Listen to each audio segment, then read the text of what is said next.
So first தேங்காய் சோறு வச்சாச்சு. சரியான வீட்டு சமையல் தான். இனி ஹோட்டல் சமையலே கிடையாது. அதுக்கப்புறம் சம்பல்.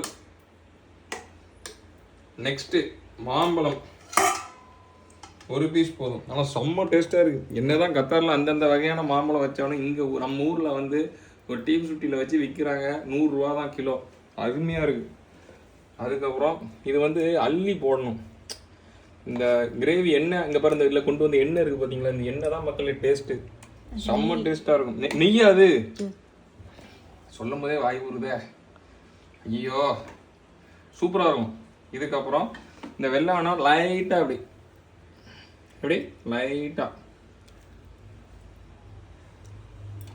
இப்படி போட்டு சாப்பிட்டுட்டு ஞாயிற்றுக்கிழமை சிறப்பாக கொண்டாடுறோம். எங்கள் வீட்டுக்கு முன்னாடி வாழைத்தார் இருக்கும், அதை வெட்டிட்டோம். இருந்தால் எப்பவும் ஊருக்கு வந்தால் வாழையில வச்சு தான் சாப்பிட்றது. பட்டு பரவாயில்ல, கிடைக்கிறத வச்சு சந்தோஷப்படுவோம். ஸோ இத்துடன் இந்த வீடியோ முடித்துக் கொள்கிறேன். அந்த நாட்டுக்குண்டு முட்டையை மட்டும் மறந்துடாதீங்க. பொரிச்சு பெப்பர் போட்டு தாங்க. நன்றி, வணக்கம்.